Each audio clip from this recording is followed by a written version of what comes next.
boa noite.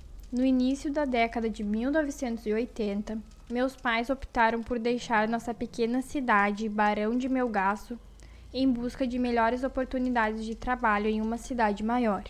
Assim, nos mudamos para Rondonópolis, no estado do Mato Grosso. Eu sou Janaína, a caçula de 3 filhas. Meu pai sempre foi um homem trabalhador e digno, mas infelizmente não teve muita oportunidade de estudar. Na roça onde ele cresceu, teve que começar a trabalhar cedo para ajudar meus avós, que eram muito pobres e enfrentavam dificuldades financeiras. Logo após chegarmos em Rondonópolis, fomos morar em um bairro afastado no centro. Na época, o bairro ainda não tinha infraestrutura adequada. Havia poucas casas construídas, todas de um só lado da rua, enquanto o outro lado era praticamente um grande matagal. Além disso, a rua não era pavimentada e a iluminação era bastante precária. Nossa casa também não era grande, tendo apenas 2 quartos e ficava no final da rua, na verdade, a penúltima casa. A última era uma propriedade cercada por grandes muros e um portão de ferro. Diariamente, meu pai acordava muito cedo, antes das 5 horas da manhã, para ir trabalhar em uma oficina mecânica no centro da cidade. Ele geralmente não tinha um horário certo para retornar para casa. Enquanto isso, minha mãe cuidava do lar. Apesar de todo o esforço do meu pai, o dinheiro que ele ganhava não era o suficiente para proporcionar uma vida melhor para nós. Por conta disso, tínhamos algumas privações. Consciente da nossa situação financeira, uma prima da minha mãe conseguiu para ela um trabalho na casa de uma família tradicional na cidade. Ela trabalhava nessa casa de segunda a sábado, meio-dia. Com esse trabalho, nossa situação financeira melhorou bastante, mas a parte difícil foi que eu e minhas 2 irmãs passamos muito tempo sem nossos pais. Minha irmã mais velha precisou assumir as tarefas da casa nesse período. A maior parte do tempo, nós 3 ficávamos brincando na rua.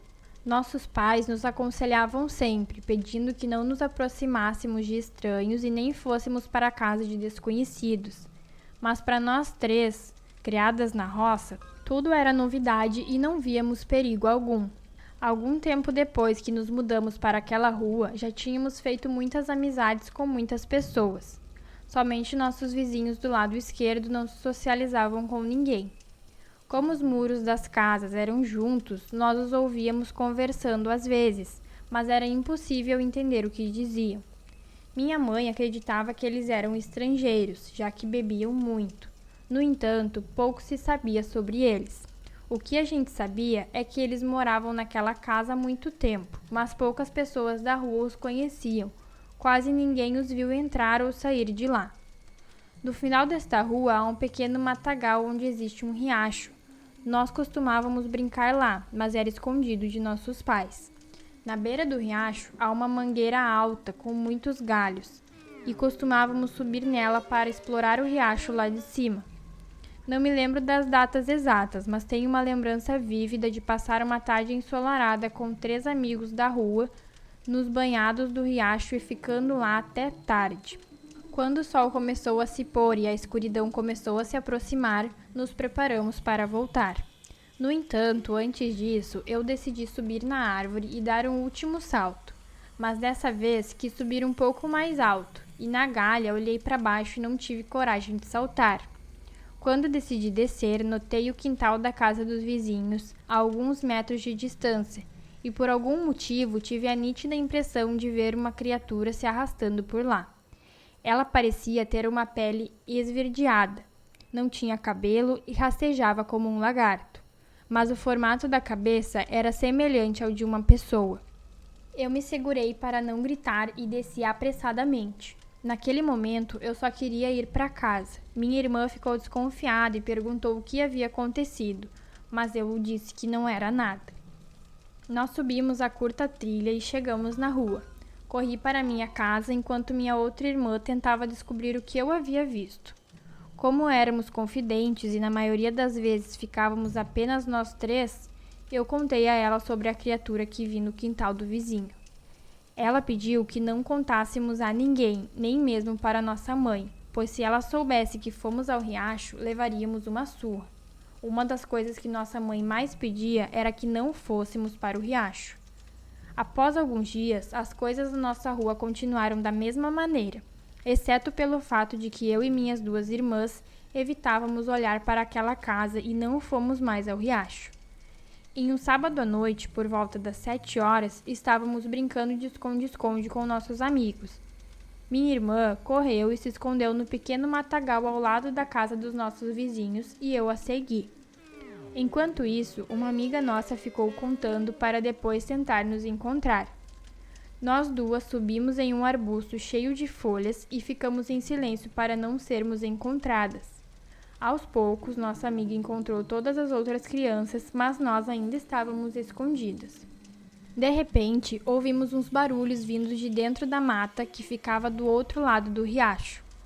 Logo depois, vimos lá no meio do rio 2 bolas de fogo que eram muito grandes, pouco maiores do que uma laranja. Porém, com um barulho intenso que possibilitava vê-las mesmo de longe. Aquelas bolas se movimentaram rapidamente e eu e minha irmã ficamos paralisadas de medo. Antes de sair correndo, as bolas subiram por dentro da mata e depois de um único salto caíram no quintal do vizinho. Descemos do arbusto e corremos para o brilho da rua. Mas quem acreditaria em nós? Mais uma vez, não comentamos o que tínhamos visto e ficamos conversando em frente à nossa casa.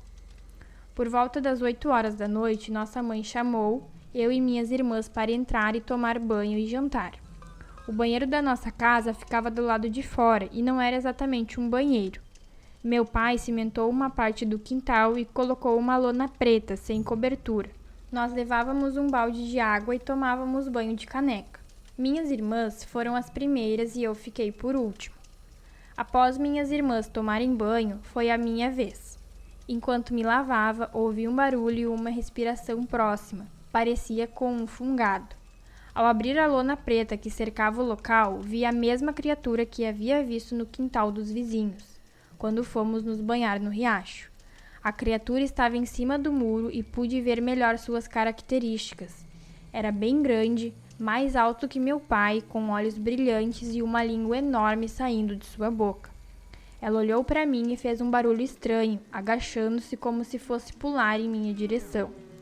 Neste momento, eu não consegui me mexer e só me lembro de ter dado um grito antes de acordar em minha cama, cercada por minha mãe, irmãs e meu pai, todos querendo saber o que havia acontecido. Disse que havia visto a criatura em cima do muro olhando para mim. Naquele momento, meu pai me perguntou sobre o estranho animal que eu tinha visto. Descrevi que ele tinha olhos que pareciam um lagarto, mas a história estava confusa. Mesmo assim, meu pai foi até o portão do vizinho e bateu forte, chamando pelos moradores, pois acreditava que alguém da casa tinha me observado enquanto eu tomava banho no quintal. Ele chamou várias vezes, mas ninguém respondeu. Com todo aquele barulho, os vizinhos começaram a se aproximar para saber o que estava acontecendo. Depois de alguns dias, todos na rua notaram a falta dos vizinhos, pois embora ninguém os conhecesse muito bem, um carro preto e grande, cuja marca e modelo eu não me lembro, costumava sair no início da tarde. Além disso, as luzes da casa deixaram de ser acesas e não se ouvia mais nenhum barulho vindo de lá. Preocupado com o desaparecimento e com remorso, meu pai chamou alguns vizinhos para ajudar a investigar. Eles pularam o muro, mas não encontraram ninguém dentro da casa, nem mesmo móveis. Apesar de eu afirmar que alguém ainda morava lá, ninguém parecia acreditar. O que chamou a atenção do meu pai e dos outros homens foram os muitos ossos de animais encontrados no fundo do quintal, de vários tamanhos, incluindo ossos grandes. No entanto, ninguém na nossa rua havia dado falta de algum animal de estimação desaparecido.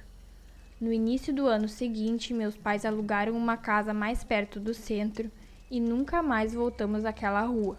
Até hoje, não sabemos o que realmente aconteceu com nossos antigos vizinhos, ou quem eles eram.